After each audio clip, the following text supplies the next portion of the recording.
You're listening to Depth Perception, supported by our patrons on Patreon.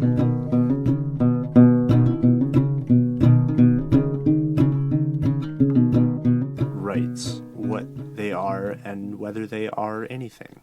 This is a topic that we've been sitting on for a while. Yeah, this one's been on the back burner for a little while, and we want to get rid of kind of some of the ones that we've been putting off. Before we dive into our movie marathon, which starts next week, which is next, we wanted to take care of an episode that we've been been sitting on it, letting it grow, keeping it warm. The shell of this episode came from, I want to say, the conversation that we had with like Mikey and Jake last summer. Yeah, this goes back to this beginning pre-podcast. of the podcast, before the podcast. Yeah, pre-pod.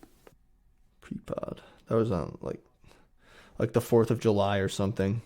Perfect time to talk about rights. Yeah. So my basic assertion is that because your rights being violated is not something that can be prevented, and it's just something that doesn't necessarily happen all the time, so we think it's safe,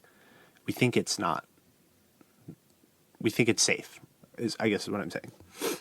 Because most rights generally are not violated most of the time. We think they're safe. But in reality, people's rights are violated every day. Derek Chauvin took away George Floyd's rights, also took away his own right, in his case, to a free trial, fair trial. Whatever, you're not allowed to vote if you go to prison, but like they criminalize certain behaviors that they then engender the conditions to incur those behaviors. I mean, for God's sakes, there's still a provision for slavery in the Constitution, like the 13th Amendment, I think. Yep. Or the 12th or the 14th, it's one of them. It's the 14th. Okay, yeah. And, comedian George Carlin, in his last stand-up special, ex-comedian George Carlin, yeah. Ex-comedian George Carlin. That's probably how he'd want to be referred to as. Former comedian George Carlin made the astute observation that the paperwork says that the rights are God-given, which, if it were true, would mean he deigned to give different peoples different amounts of different rights, which I think is exactly how he said it. So that doesn't necessarily track unless God is a jokester.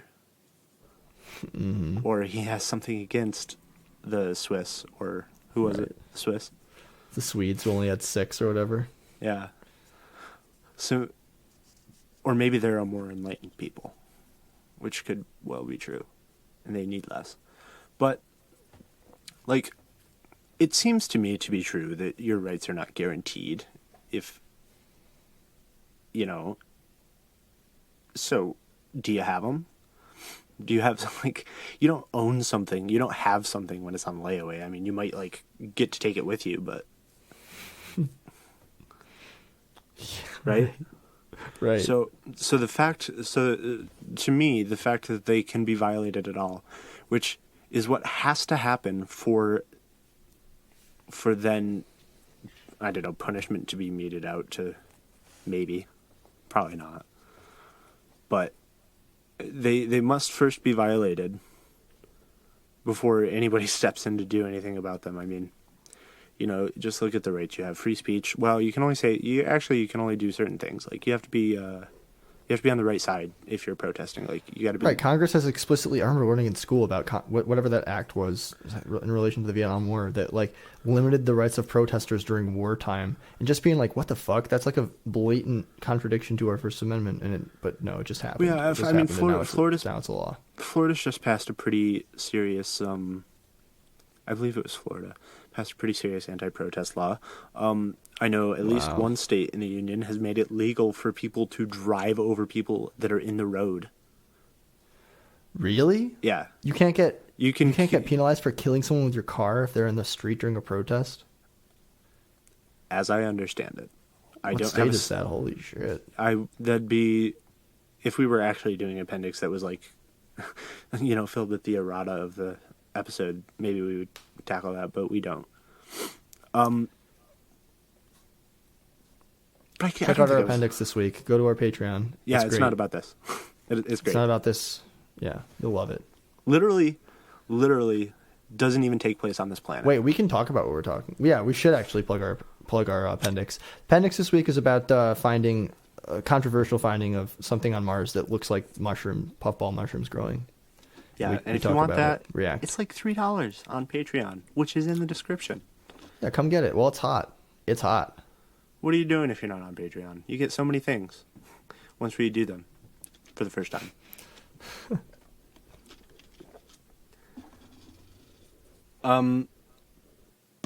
So, okay, all right. Well, I don't know what I was going to say next, but where are you at? Like, what's your vibe on rights? On rights.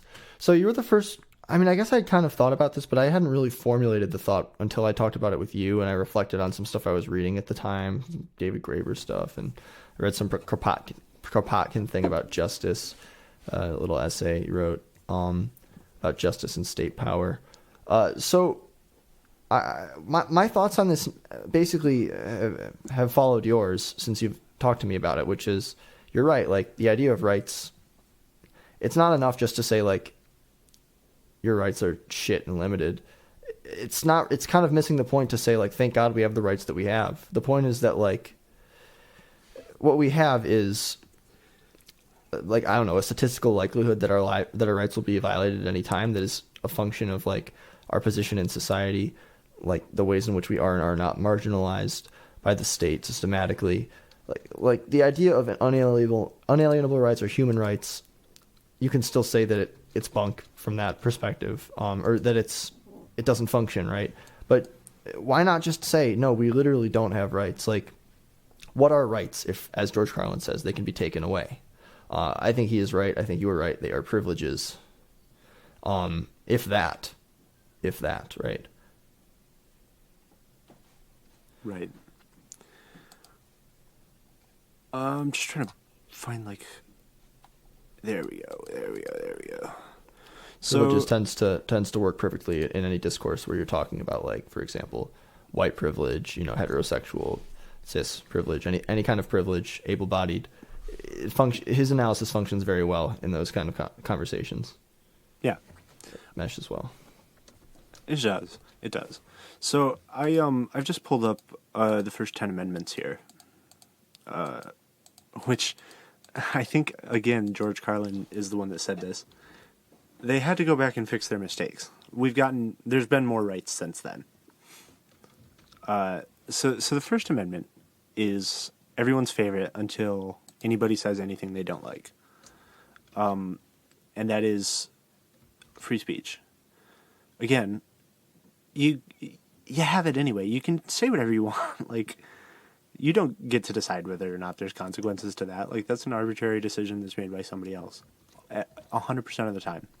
Like, free speech in America right now, and I think in large parts of the world. I was going to say, yeah, I mean, definitely large parts of the world. I was going to say, like, Nazi-friendly places. Oh, yeah, go ahead. It seems like they have more free speech than other people. Yeah. Because nobody really, except for that one time that somebody punched Gavin McInnes, which I thought was a riot. I thought that was great. That's like one of the classic videos. That's like, I can almost hear like a slide whistle going off in that video. It's what you want. It's what you want to happen. Yeah, it's got like a slide whistle, and then Porky Pig hops in at the end to tell us what's going on. Yeah, I mean, it just seems like like Nazis generally kind of just get to do whatever kind of like violence with regards to people's free speech or their expression or their ability to choose, like, I don't know, to belong to a religion or the choice that they did not make to belong to a race or ethnicity. Mm-hmm. So yeah, it just seems like certain people are more equal than others in that regard. Which, as long as I frame it that way, everybody's still equal, I think. The right to bear arms. Well, yeah, you have the right to bear arms unless you're a felon. And you might be a felon for a bad reason. You might be a felon Yeah. for, like, selling weed, which is one of the best things that you can do for people. That's right. Abolish prisons. Yeah, do that. Do what he said. The Third Amendment. Oh, this is like the one where, like, the Third Amendment is the one where, like, yeah, you don't have to quarter soldiers. You don't have to, like, Yeah. give up your home to soldiers. Which is, like, I mean, we have military bases here. Right? Mm-hmm. We kind of already did. There's perfectly good land that can't go anywhere because soldiers are quartered there.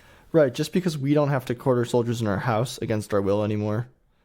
Well, actually, let's just make the point here, too, that this amendment obviously has no bearing on reality anymore. It's openly acknowledged, even in history classes, that this is an obsolete amendment. Yet it's still there, and as are other ones, but the other ones, if you question any of the other ones are obsolete, you're going to get in trouble. Yeah. But, like, I would rather not have Fort Drum. I would rather that was, like, a waterfall or, I don't know, a butterfly sanctuary or something. Mm-hmm. That's what I would want my tax dollars going to. Right. Although, Fort Drum is better than a moth sanctuary. So, Don't say that. you know, it's a gray area, is what There's getting at. not an amendment on the books currently that has anything to do with your rights to bear moths, to quarter moths. Yeah. You have to quarter moths. Those moths are not going to leave your house They won't on get- any kind of legal authority. No, It's not going to happen. You have to swallow them and regurgitate them in order to get them off your property. And that only works on a moth to moth basis. That's true. Not all moths can even fit. So the Fifth Amendment is one that we were just talking about.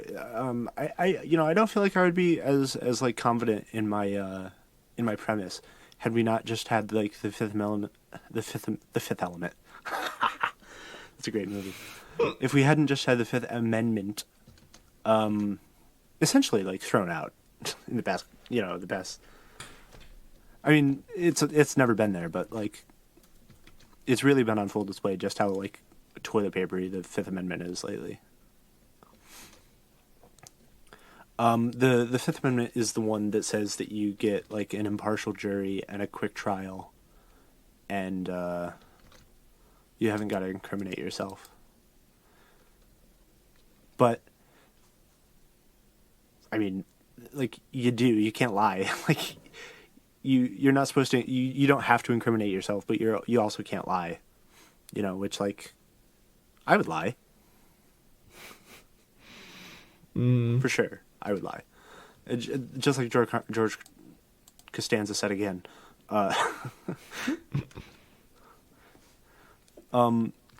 Like, of course you would lie. What are you talking about? I'm not going to jail just for like, so I can say that I like was like morally upright and honest. Whatever, fuck that. I know about John Brown. I know what happened to him. Well, sometimes they make you lie about being guilty in order to take a plea bargain.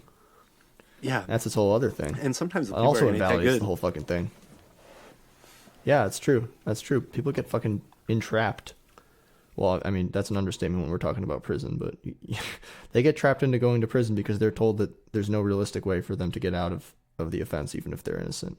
Oh yeah, because like police can't lie. I mean, it's on the books. Like they have no obligation to tell the truth. I mean, I've read somewhere that like 90% of like official statements made by police are lies. Oh my god. But they just, what can be done? Despite the fact that all of them hate unions, they have like one of the best unions. Yeah. I mean, what do they do? Like besides catching slaves, like the first 150 years of police in the U.S. was like, let's kill the union people. I legitimately think a lot of the police that are employed also it's not a coincidence that you get the impression from certain cops that they wouldn't even know the difference whether they're lying or not. I'm not saying I'm not saying their superiors aren't acting with malintent. I'm just saying that there's a lot of cops that they're just there to sound the way they're told to sound, not to do anything. based on principles. Yeah, what do they say? It's like it's not bad apples, it's rotten roots or something. Something snappy. Oh wait, I was wrong about the Fifth Amendment. Whatever. Due process is the Fifth Amendment. The Sixth Amendment is the one about the speedy and the impartial trial. The Seventh Amendment extends the right to a jury trial in federal civil cases. So basically, like, if the government is after you, like, you still get it. You are allowed to opt into a jury rather than have it be judged by a federal judge. The Eighth Amendment bars excessive bail and fines and cruel and unusual punishment. I would say no, it doesn't. Because we have those things. Yeah, that's like all. That's all of it. That's the whole criminal justice system in a nutshell, is cruel and unusual punishment and unreasonable bail. Yes. Yes. The word, if you can't define cruel and unusual, then it can mean anything. Yeah. It's like the war on terror. Yes. It's like such a conceptual thing that they go out of their way to not specify. Yep. So many things this way. Okay, and get a load of this one. This is a good one. The Ninth Amendment states that listing specific rights in the Constitution does not mean that people do not have other rights that have not been spelled out.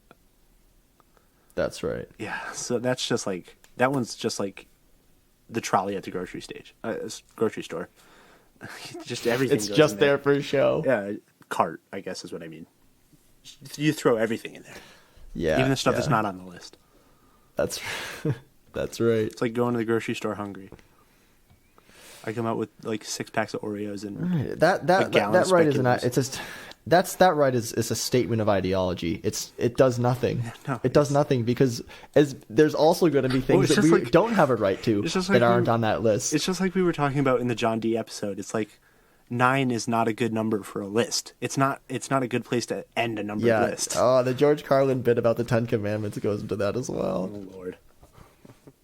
And speaking of the number 10, the 10th Amendment says that the federal government only has those powers delegated in the Constitution. If it isn't listed, it belongs to the states or to the people. No, it doesn't. No, it doesn't. Look, there's a reason that states can be kicked out of the Union, but they cannot leave. And also, say it belongs to the states. That's an abstract enough to define term that you can make that work.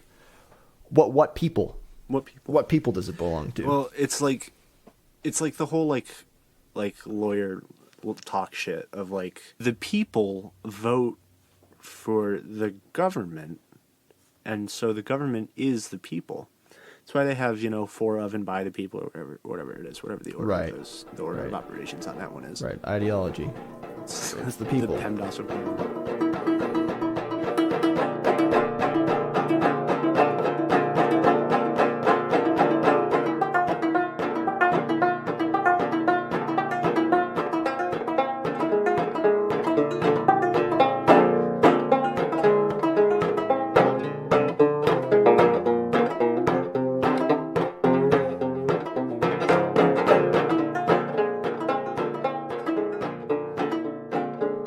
Did you have anything you wanted to say about the difference between a privilege and a right, or what a privilege is that a right isn't, and why the distinction matters? Yeah. So like the obvious ones are like you have the privilege of driving, and driving is highly regulated. You don't really have like, I was going to say you have like the privilege to like do homebrew, but I'm pretty sure that's illegal, isn't it? I think in some places it's illegal. Yeah. It's illegal to put weed in beer. In some states where weed's legal, you can do it, but it's illegal to sell weed and beer. Yeah. So like, you don't have the privilege of controlling what goes into your body. I hope I don't sound like a libertarian, because I'm not. Actually, when I took the political compass test, I ranked very authoritarian. Really? I did. Yeah. A left authoritarian. I thought you told me that you were lib left. Yeah, right? Lib left is like anti-authoritarian left. I don't know. Libertarian left. No, no, no, no, no. No, libertarian on at least on the like the political compass test, like the big one that people do. It's like, what is it? It's like authoritarian, libertarian, left and right. Left, right. Yeah. Yeah, that's what I mean. Yeah. Yeah. Lib is I'm pretty the sure. opposite of authoritarian. Yeah, no, I'm almost certain I was left authoritarian. Gotcha. You're like a communist, like a well, not all communists. Sorry, like a Yeah, but like a I mean, Leninist or something. it could. I don't know. That could be. I mean, I definitely like err on the side of like libertarianism as far as it like goes reasonably, where it's like you can smoke weed, that's fine. But I don't know. Whenever I hear libertarian, I think like, well, if they're old enough, to, you know, I don't want to go. I don't want to say any more about that. I'm on camera right now. Yeah. I don't know. I just associate like libertarianism with that if there's grass on the field mentality, you know. But they did I that don't to exactly know themselves. what that metaphor means, but I'll tell you when you're older, okay. or maybe you should. Definitely don't Google it. Oh, okay. That was Yeah. all you needed to say. Yeah, that's like kind of what Anyways. libertarianism means to me. Like, Oh no! When I say lib left, I mean we could call it anarchist because that's what it means everywhere else, kind of thing. yeah. You know. I mean, I'm just But telling that's you what the a lame political test compass told me. says. Like, Oh, my okay. my beliefs are like much more nuanced than like authoritarianism. It's just They where can't be captured in 2 dimensions. No, that's just where like a flash test on a shitty old website with like a cream colored background and red text told me. Yeah. What were we talking about? We were Believe talking it or not, about. I'm sober, but We were talking about rights and privileges. I was just asking, is there a meaningful difference to you? So like a privilege is something that you earn, right? Like, you don't just like go to the DMV and they hand you a license and they're like, you better not misuse this. You know, you have to test and you have to prove that you're able to do it. You have to prove that you're able to handle the responsibility of this thing. Like, which is like also something I think applies to what we call like colloquially rights, you know, like it's not reasonable to say that you don't have to prove that you can act responsibly with a firearm. You know, it's not reasonable. It's not reasonable to say that, like, no, you can say whatever you want, wherever you want, no matter what. Like, it's not reasonable, is it? You have to prove that you can that you can handle that. I mean, definitely, like, every individual person should be able to go and say something, but, like, there are consequences, and there should be consequences, and I don't think it's a bad thing that there are. Yes, I agree. My issue is not that there are consequences; it's that it's who's meeting them out and what ideological purpose it serves. Like, why is it that a centralized authority that also lets cops lie all the time has to be the one to tell us that we did something wrong? Like, that's the issue for me. Like in the court, for example, the group that decides that somebody's guilty of something, they don't get to pass the sentence. They don't get to say, like, we're members of the community and this is what you did and this is how you repay us for it. Which I think in almost all circumstances should be like a class and community service for almost everything. Like, I mean, like, if somebody's like a spree killer or something, like, there's a conversation that you got to have about that. Yeah. You know? But like a speeding violation, which is a privilege that you have, that then enters into like this system where like rights, performative rights have to be upheld. You know, like a speeding violation, like ramming through a school zone is like, you know, it's something you do to a community, but it's like it's like an impartial person that decides how that's handled. It's like a fine that you pay to the municipality as opposed to like, you need to go and like maintain the pipes for 6 months. Yo, and also, like, there needs to be an expectation that if that shit happens to you, people in the community themselves are going to care. because the rule means something to them. Well, they're gonna like talk to you. Like, I don't know about where you live. I firmly believe that I'm like a member of a community with responsibilities, but like I don't think that's like the vibe anymore. Mm-hmm. You know? Yeah. No, you said it. The vibe. Yeah, I know what you mean. That like makes me a weirdo. I think that I'm like, no, I think I do have something like I do need to like fulfill my role as a member of a community, even as, you know, I kind of do it by like keeping to myself, but.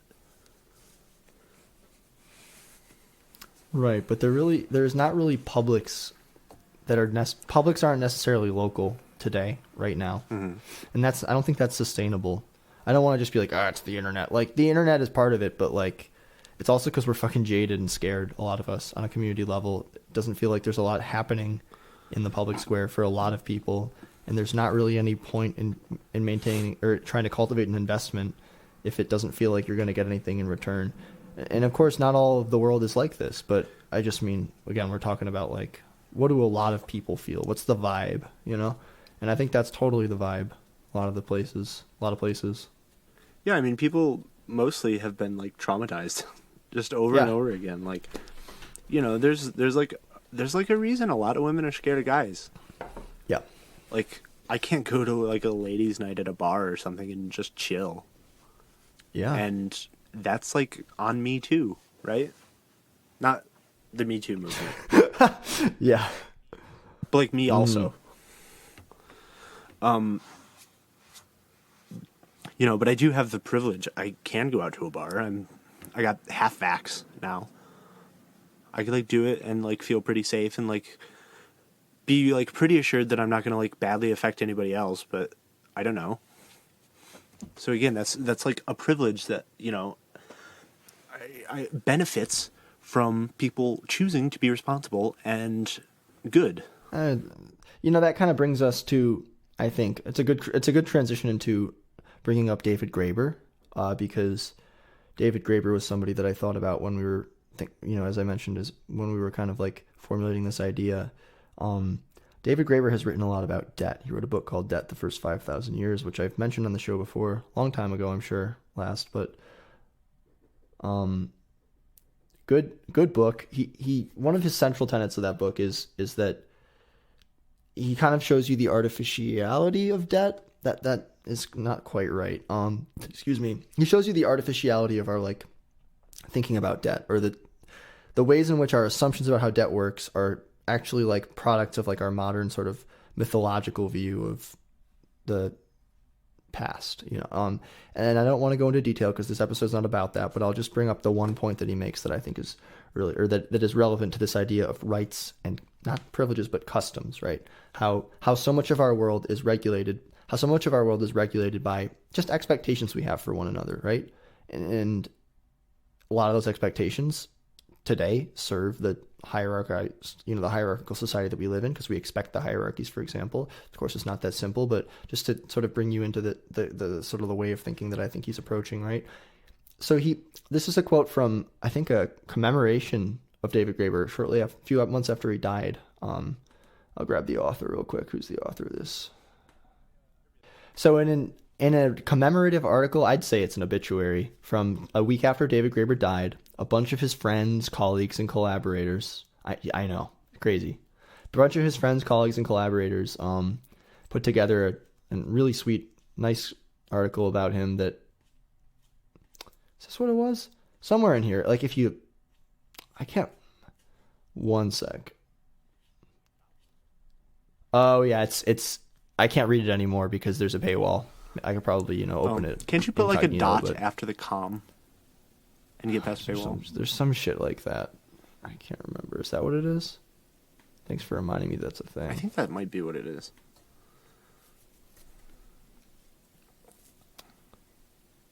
Did it work? Privacy error. Oh, that's the sacrifice I'm supposed to do. Maybe it's after the slash, after the com. That might have been it, and I would have had to choose to change my privacy settings in order to view it, because somehow that could be. It's scaring me. Not a website privacy. Anyways, it doesn't matter. I pulled the quote, so we don't need to see it. I got it. So the quote was this: David does not treat rich people as failing to live up to the higher morality of promissory obligations that they properly enforce against others. Rather, he treats the constant renegotiation that they engage in as an inherent feature of social relationships. Any given arrangement can only exist because of a background of social solidarity that can never be captured by any rigorous logic. Right. So here we see what is reality. It's a network of social relationships. For the rich, obviously they're more stable on average because they're benefiting more often, but they're benefiting. With ordinary people, yes, we have to deal with hierarchies, as I was getting at before, but we also do have genuine relationships of care between us, even if they're non-local. It's not so much community focused in some places, but most places, of course, those still exist. They still exist even if they're not enacted always as robustly, person to person, face to face, whatever. But rights don't capture this. Rights, I think, are what he's talking about when he talks about a rigorous logic, right? So there's this position of documents that proclaim the rights we have, discourse on rights on general. There's this sort of logic that that rights can be complete. Like if we follow the rights, people will be protected. Well, that's clearly not true in practice, but also he's saying it's not really possible. Like you can't actually do it.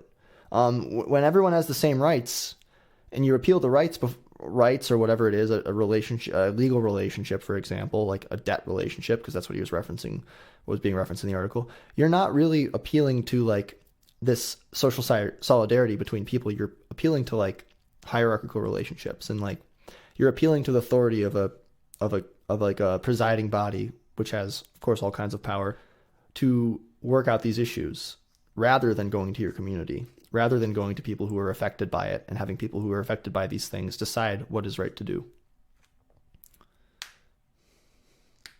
Yeah, like, I don't know, maybe I interpret this wrong, but like, I don't expect more from a rich person than anybody else on like a moral level.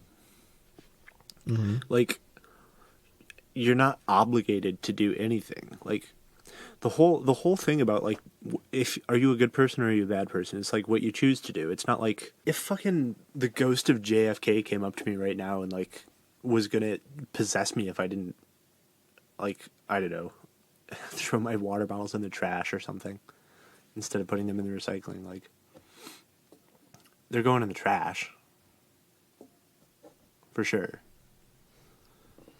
But like, because then you could run for president. Well, not even that, but like, all I'm getting at is that like, sorry, that threw me off so bad.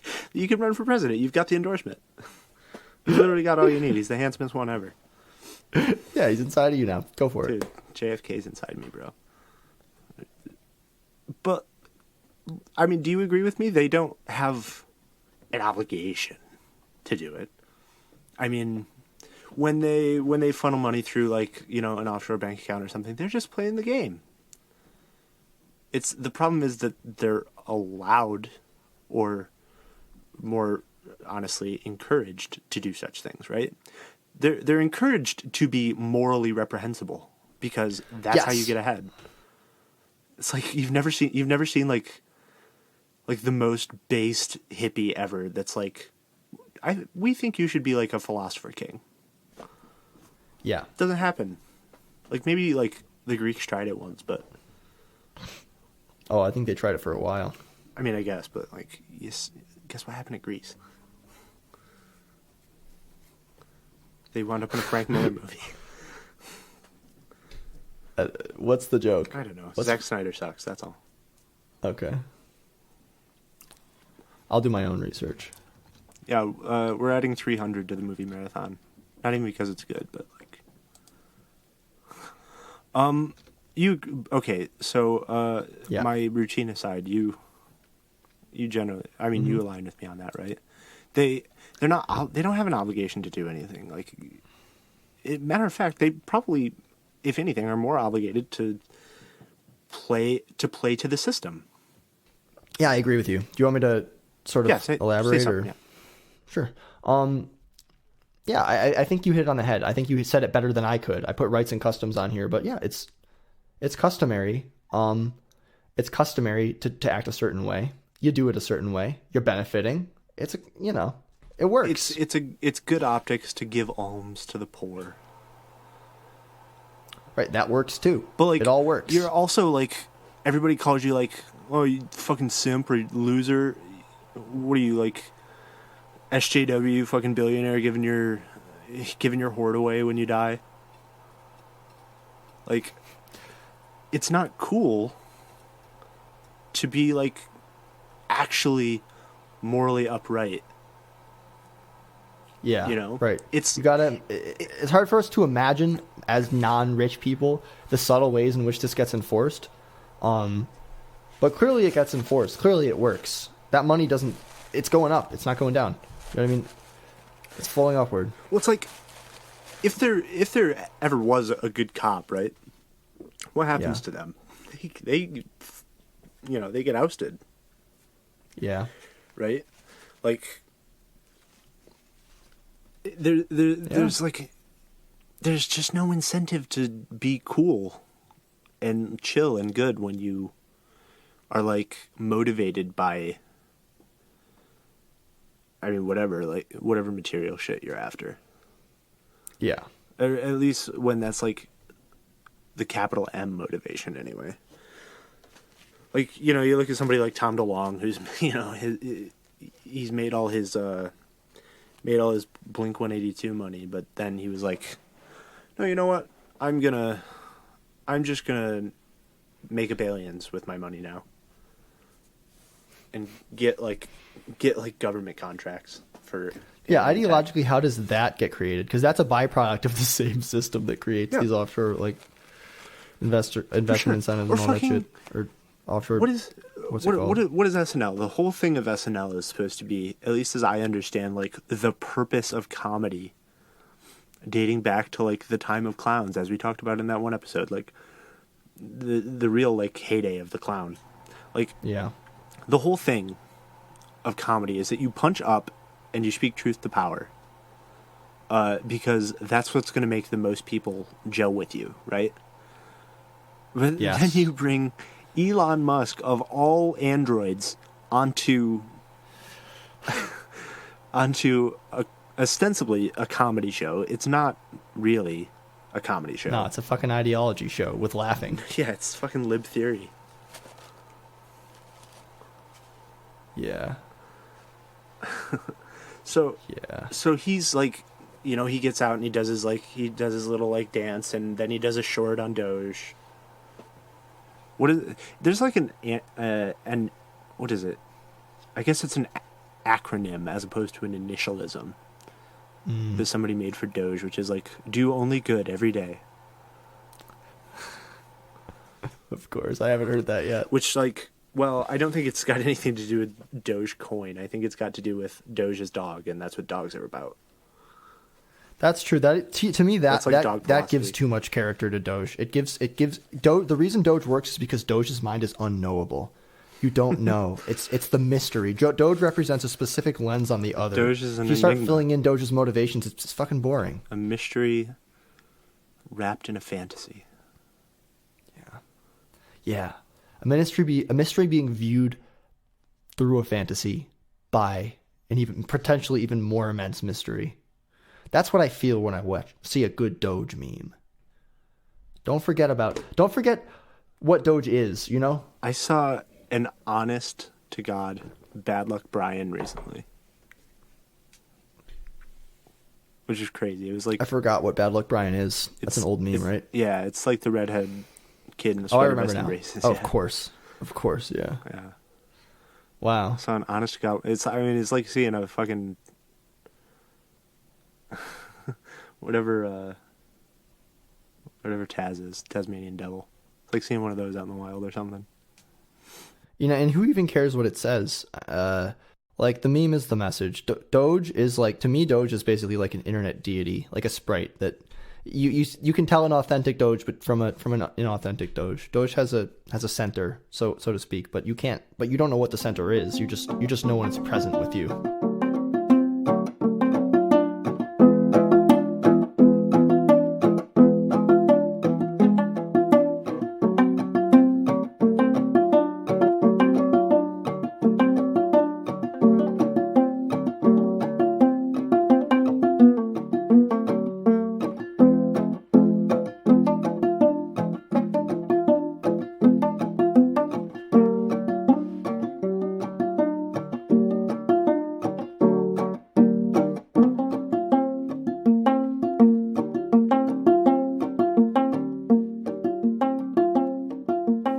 We got our rights and customs. We got any last words? Well, I don't want to say last words. That sounds like an omen. Any final thoughts about that? I feel like we didn't quite. I feel like there was something that was left unsaid. Just that we. Well, here's the point that I was driving toward. Right. Let me say what I was driving toward. The point I was trying to make. I was trying to reinforce something I already kind of said, which is you don't really need rights. You don't need rights for a system to function. I think it's the idea of rights should come with some skepticism, not just because they're not followed, but also because who do they serve when they are? Like what ideology is served when something happens because of rights or doesn't happen because of rights? And I think this is also going to get us one step closer to our next point, which is really the center of this episode too. Did you want to take it away? Well, no, I was just gonna. I just was, stricken with a thought. Like the other day, everybody who doesn't know, weed is legal in New York now. Yes. The other day, I was like, man, I should really go to Agway and get some seeds. So I looked. You're not allowed. You're not allowed to grow marijuana in New York State, but it's legal, right? All like the whole thing of like things being against the law, and it's starting to become like, especially just when like every day there is a new miscarriage of justice, right? Or sometimes many in a day. I mean, Yeah. we just saw like the U.S. puppet state of Israel over the past couple days, like continue a genocide, that they've been working on for a while. I mean, I was under the impression that Palestinians were human beings who were, allowed and even encouraged to have lives. Yeah. And that, the ability to defend yourself from an oppressor was something that is inherent. It is necessary to prolong human life, right? And it's hardwired into the human body, man. It's literally. If there's anything that means something in the Constitution, though, it's fucking that. Dude, but the fact that it doesn't mean anything. You can't. Fucking Breonna Taylor's boyfriend wasn't allowed to do self-defense, and he was being assassinated. MLK, like, what would have happened to MLK if he decided to shoot somebody? Fucking, like I said, I invoked his name earlier in the show, John Brown. His whole thing was, I will free slaves and I will help slaves to free themselves. And he got fucking strung up for it. Yep. He was doing, like, literally the Lord's work. I'm just saying that the fact that you actually can't defend yourself, like the fact that is basically criminalized, that making sure that I get to keep living in the future is criminalized, making sure that I'm not incarcerated, like doing my best not to go to jail is criminalized, trying to get out of jail criminalized, trying to get out of a cage is wrong. I mean, literally, why would any right-minded person choose to stay in jail when the Bill of Rights, well, it's not really the Bill of Rights, those are only the first 10, I guess, but the Constitution of this country states that, like, slavery is cool in jail. We are actually so chill about that. They will pay them, like, a nominal wage. Yeah.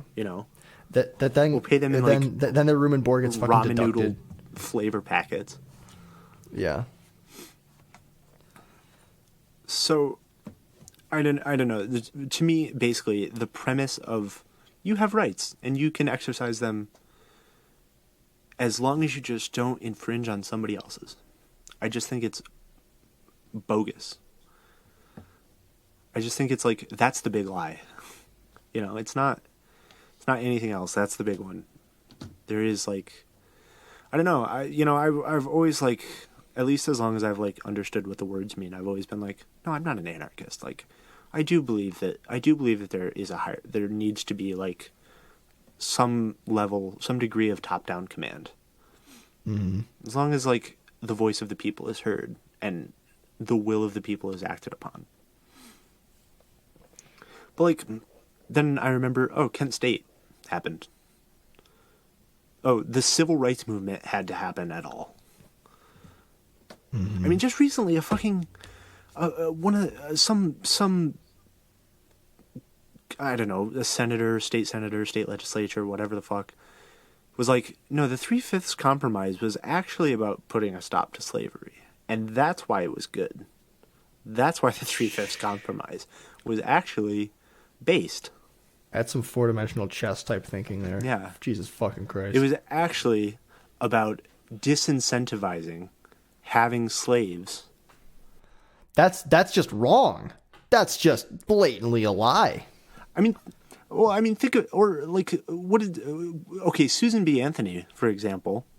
Part of Susan B. Anthony's thing was like, well, if you let the women vote, then maybe we'll help you override the votes of black people. So I knew some of the suffragists were racist, but I didn't know that. dude, the big one, Jesus, the capital fuck. S suffragette, I guess. I don't know. Somebody tell me how Paul Who cares? McCartney said it. Suffragette, whatever. Yeah, so the whole thing was like, well, if you give us an extra right / privilege, maybe it'll counteract somebody else's, and that will be good for us. But they never thought that black women were also human women who would get the right to vote. Yep. Yeah, and also, like, we didn't, like, you know, there was no war on slavery here. I mean, that's another George Carlin joke, I guess, is like, oh, gee, God forgot about slavery. Yeah, also the war on everything. Even though it's in the Bible, that's supposed to be his words. Just put by the hands of great people to paper. And then lost in translation by Bill Murray. All right, there's no war on slavery. Carlin's joke is there's no war on homelessness because you can't make any money off of it. Yeah. Yeah, you sure can't. There would be. But there is, though, also. There's, like, I mean, there's entire Twitter accounts devoted to anti-homeless architecture, which always, rather than, I don't know, an apartment building, is spikes. Right. In that case, it really is a war, too. Yeah, no, I mean, But it's there's things but that it's can just hurt done you. quietly as part of the building. Part of the building, part of the bench. Well, like, something that you have to explain a lot is that, like, yeah, no, the police are actually allowed to do things that are war crimes. They're allowed to do those things. You know? Yeah. Tear gas is one. Right. We haven't even had a conversation. Well, you actually brought it in a little bit, but we haven't had a conversation in depth about, and we don't need to really, but because just for the scope of the podcast, but right, violating people's rights elsewhere, like the fact of the meaninglessness of having rights in one place and that people on the other side of a fucking invisible is even it grants too much to the ideology, imaginary boundary, right? The Constitution doesn't apply here. It certainly doesn't apply anywhere else. I mean, the Geneva Convention is basically like a spit shake, right?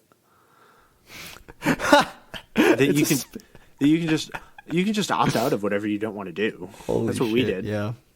Yep. That's what we did. Like, most of the nations that signed on to the Geneva Convention were like, no, we're not going to use mercenaries that we don't have oversight over. The U.S. didn't do that. Mm-hmm. I wanted to talk about another meaning of the idea that rights are inextricably linked to violations, right? Right? Because, for example, when a Supreme Court makes a new decision, there's a lot of attention on that, right? We learn. Which, by the way, these we decisions. don't decide the Supreme Court. I just want to reiterate that. We don't. We don't have any say in that. The laws are interpreted, by people who are not elected. So, the idea that in the special case of judges, you can't have people elect them because of political bias. I don't know why this doesn't fucking undo the Also, ideology of the entire sheriffs are system. elected Fucking too. incoherent.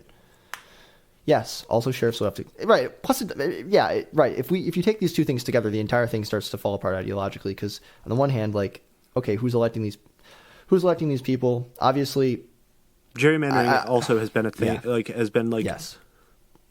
the feature, not a bug of elections in America the whole time. Right. Who's electing these people? Who gets to vote? Who knows about it? Et cetera, et cetera. Who's invested? Who benefits? Who benefits from the way things are? You know, I mean, in an ideal world, the people who would benefit from a change in the way things are would be allowed full access to that vote. But that's not what happens. The people who are already benefiting, you get the idea, right? So, that's a thing. The violations when a new thing comes up. Let's talk about this woman from this school who she's like a teen. She got pissed on Snapchat. She made a couple of Snapchats that were like venting off her anger about not making, I think, the cheerleading team, and then she gets suspended. But she did it on a weekend outside of school at night, right? Like totally out of school hours. And Snapchat doesn't have anything to do with school. Right. Yet the case is being presented as like, this is going to be a monumental case for like free speech related issues. What it really is this is another situation in which something that wasn't specified, which probably already other educators have punished people for this, but it didn't go to the fucking Supreme Court. You got to imagine this isn't the first time this ever happened, right? So that aside though, it's being presented as like, this is going to like tell us something about the character of our rights. Well, it strikes me that rights shouldn't really work that way, right?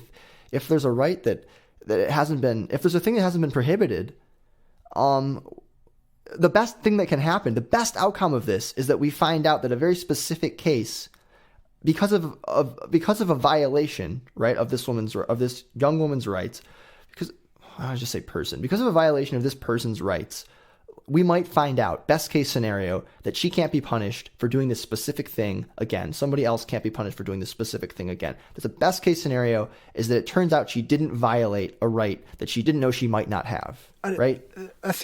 One thing is that, like, aside from the fact that, like, you know, free speech, it's either an inalienable right or it isn't. Like, right.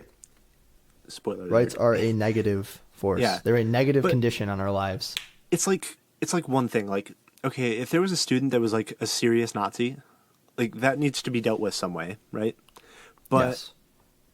Regardless of that, Snapchat is not a vector for free speech. It should not even be in the conversation. Like, I don't understand how it's even come to that. Right? Why is it even being judged on these standards? Yeah. Snapchat is like, has its own rules. Like, it's playing by the rules of the country by allowing people to do what they want, like within set parameters.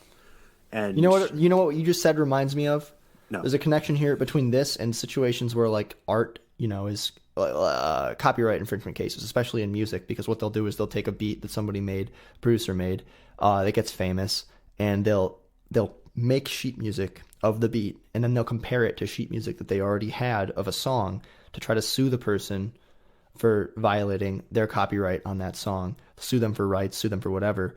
There's different rules at play, and then to artificially dress up Snapchat like it's a school forum, it's completely disingenuous. It's complete overreach. It's completely inappropriate. It's completely just people being like, well, schools are very hierarchical places, right? People just being like, the administrators not wanting to fucking step down on their bluff, right? Like, well, we felt entitled to police that space, so we're going to fucking stand by it if we're challenged. Well, like, something I think about a lot is with regards to samples in music, how that can possibly be litigated on. Like, it doesn't make sense to me. Music, again, is not a vector. Sure, elaborate. I just mean that the music is not like a vector for anything. Like, it's just pieces of art. Like, if I put like sunflowers in a painting, like, am I like doing a Van Gogh? Right. The level of self-importance there. Like, what if, like, what, there's a conversation to be had about like what's sampling and what's just using stuff, what's like interpolation, but it's like a totally separate expression of its own thing. It's like I don't understand how certain things have become vectors for litigation. Like I said, Snapchat, music, whatever.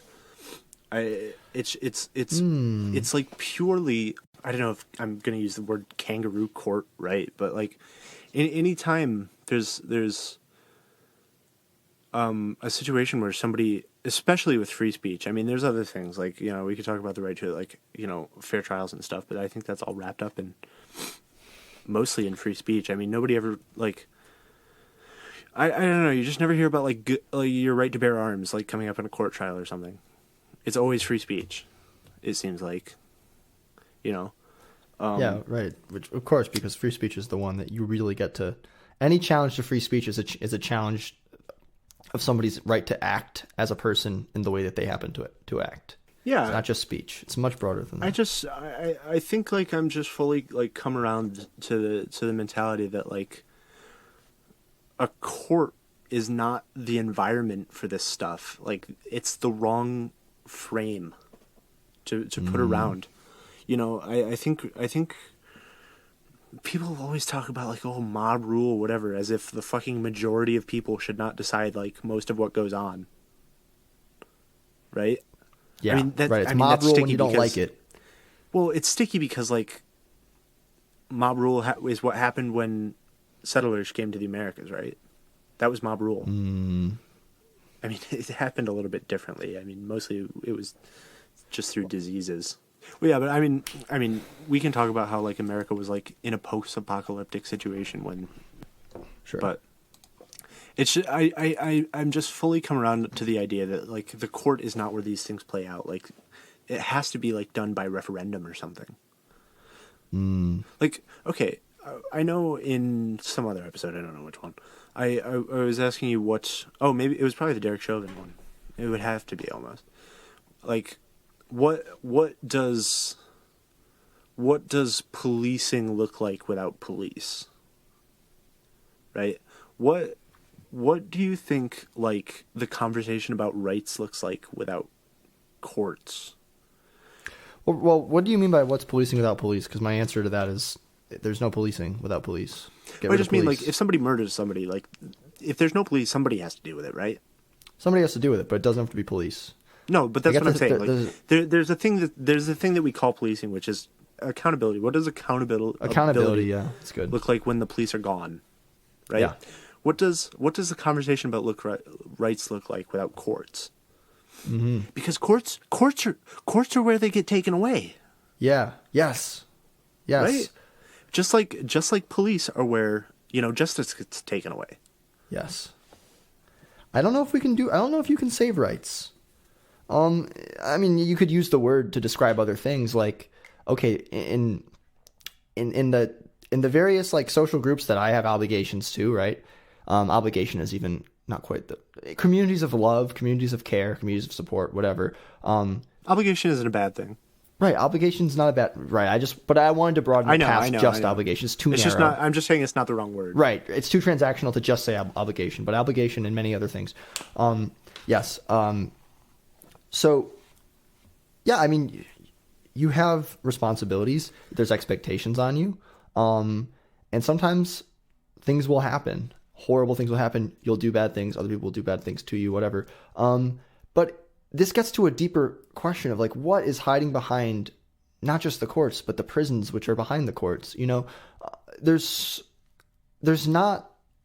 just punishment. There's either your rights are violated and then you get punished.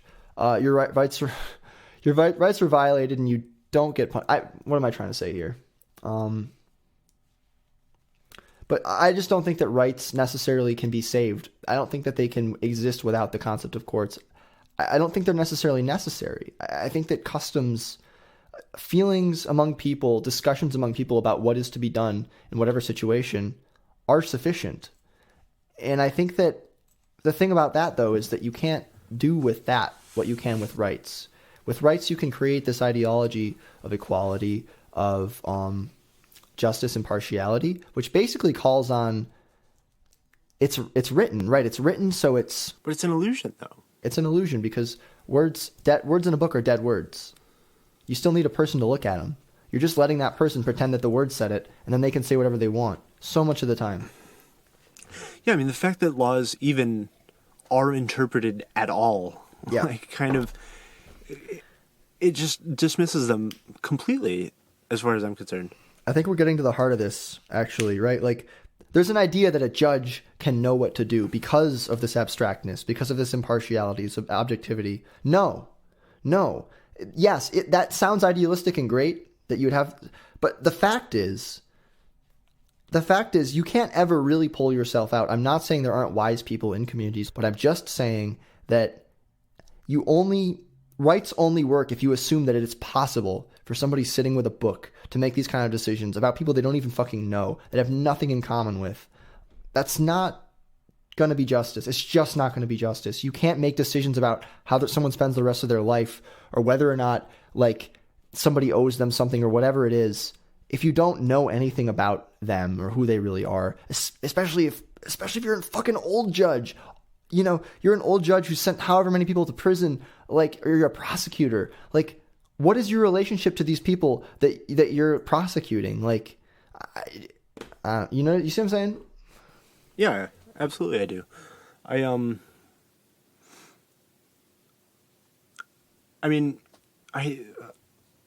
It's funny. I've only ever seen, like, 10 minutes of George Carlin, but I keep invoking him in this episode. But, like, he talks about, like, what are the rights that are actually important? What are the things that really need to be protected? Like, I'm not worried about free speech. Like, what if they got rid of all the things that make it stop? Then we'd have it and it'd be fine.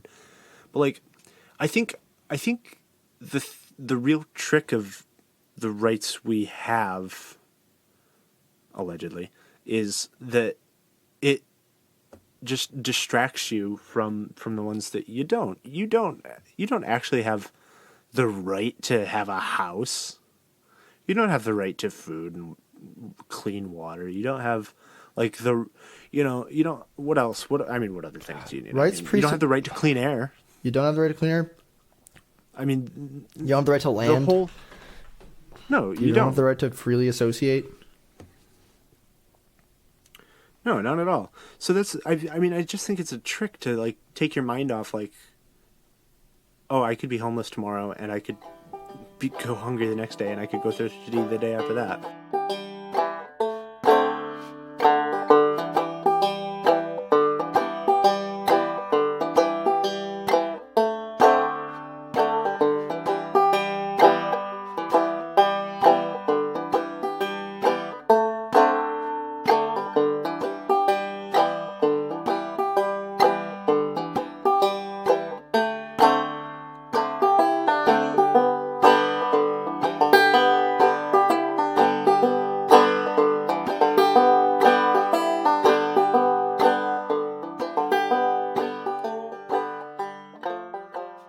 What I was saying is that the existence of rights and the implication that rights are, like, important obscures the question of what are the implications of there being an authority like a central government or any kind of government that can possibly violate these rights, right? I think this is probably something that you've already said in so many words.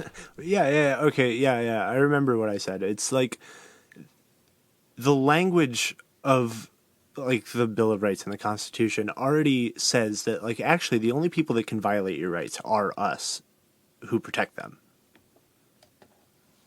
Yes, it obscures the fact that, like, any time any kind of entity exists that could potentially violate your personhood, your autonomy, your community's norms, etc., your rights are already out the window. Like, your livelihood is already affected by an unjust system. Instead, it makes justice into this, like, this nice little packaged thing. It completely obscures that relationship, or I think it makes it easy to teach about state authority in a way that doesn't acknowledge the inherent violence of that amassed power. Yeah, I mean, I don't know, just whatever. I don't know what it could have been that, like, started to, like, shatter the illusion for me, but I gotta think of some new words. Break the enchantment. There we go. Randy 2.0. I don't know what it was, but, like, dude, maybe it's just, like, I don't know, like, okay. Anyway, so I was having trouble reconciling the fact that like I'm having a good time talking to this person who made a decision to do something that I am repelled by. Yeah. Right? I mean, he joined the fucking military. Yeah. You know? There's nothing... I mean, I've certainly thought about it when I was like, well, okay, how bad could it be? Like, they probably pay pretty good. Mm-hmm. I've never made that much money for sure. But, so, I mean, I get that it's appealing. Yeah. But, you know, I don't know. I was having, like, this trouble reconciling that I was getting along with somebody who did that. Mm. And that I was, like, being engaged by them in, like, a really fresh way. And that they were asking me to think about things that, you know, in other circumstances, I would absolutely dismiss. Like, and wouldn't feel bad about it, and probably still will now, and not be upset about it. Mm-hmm. But I don't know. It's like, it's just, there was something there that, like, just the idiosyncracy. That's a new Well, coinage. Idiosyncraticity. Well, I'm just trying to think of what possible tense I would be using, but it was very idiosyncratic anyway. Gotcha. Like very cognitive dissonance engaging. That you know, there's right here is a tool of the state. I mean, I've never had like a comfortable conversation with a cop. That's never been fun. Or under any other circumstances, a soldier. My dad was a soldier. I don't have good conversations with him. I don't know. It's just something about it. Like you see that like, oh, they don't even really like what's going on. Like they don't even get it. They're not like in on it. So really, there's a backdrop of something that is weird, and it's like, I just don't want to say vibes, but it's giving off bad vibes. It's like stinky, you know? Yeah. There's like this thin veneer of like decorum and like, you know, pomp that happens when you think superficially about concepts like, you know, your rights or anything else that like the government has its fingers in. Yeah. Yeah, absolutely. You know? I mean, it can either, you know, you can either like pack on new layers or the one layer that's there chips away. And I guess that's what happened to me, but I'm just, I don't know. The provenance of, you know, this feeling in me was like very interesting for myself. I mean, I'm sure, you know, whatever, but that's what, I don't know. That's what I want to say about that. For sure. And I want to point something out too, that just occurred to me that came right out of what you were saying, which is this, hit me. You know, maybe this will be a nice way to sort of further flesh out the idea of rights and how they're connected to violence, right? What do people say about soldiers fighting overseas? And I've seen Facebook comments, right, where someone's typing, there's some stupid, some like annoying news thing comes across my feed that has to do with the military, and somebody comments outraged, you know, usually conservative, and they say something like, you know, people don't realize what the price of freedom is.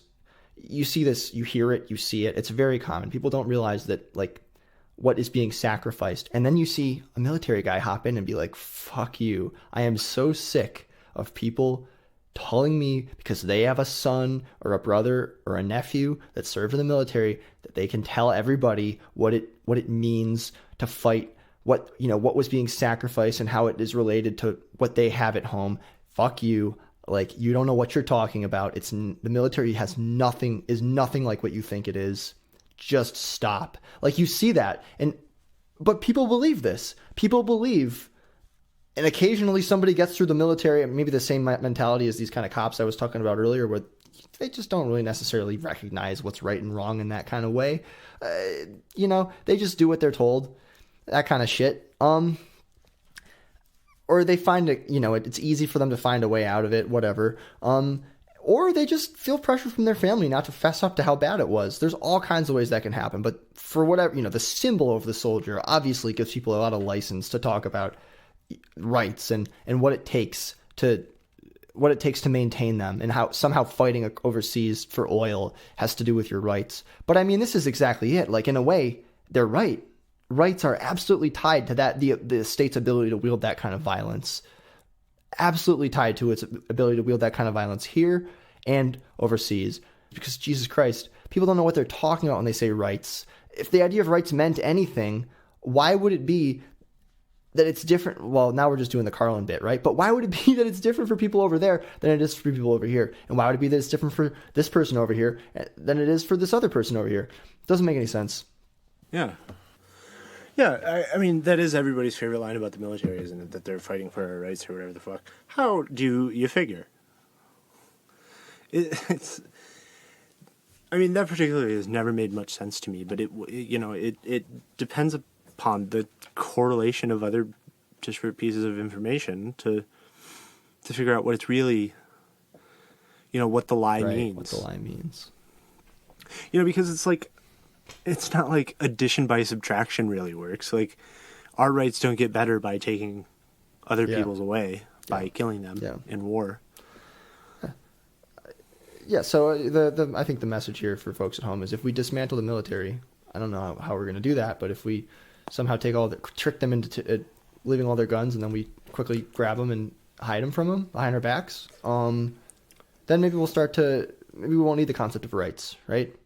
Maybe if there isn't a state that can fucking kill us, we can move on from this idea. We wouldn't need it. Yeah, maybe if we accept that we already have the perfect knowledge of what people actually need and deserve, and, we make that into what we do. How great. Wouldn't it be great if, instead of being like the Fire Nation, we would just actually we think our soldiers should just maybe build schools and hospitals and fucking farms. And you know what, Randy? It doesn't have to be we don't have to have the perfect knowledge of what people need. We just have to believe that we can fucking figure it out. No, I'm just saying that, whether or not we need it, we do. We do have it. We know. Yeah, no, I was just making a. I know. You were being quippy. I feel like we're saying two different things. Well, say yours then. Oh, I just said that we don't have to have the perfect knowledge. All we have to know is that if there's needs in our community, we can figure out how to meet them without coercive authority. That's all. That's my goal. That's me. Yeah, I don't disagree with that at all.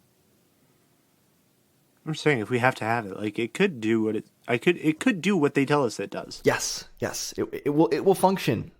You're saying that it will function autonomously. The things that rights are supposed to handle. Yeah. Function autonomously every day, person-to-person interactions, and without the justice system and systems of course of force to enforce the things that rights tend to cluster around, the violations that rights tend to cluster around. We wouldn't need rights because there would be no violations.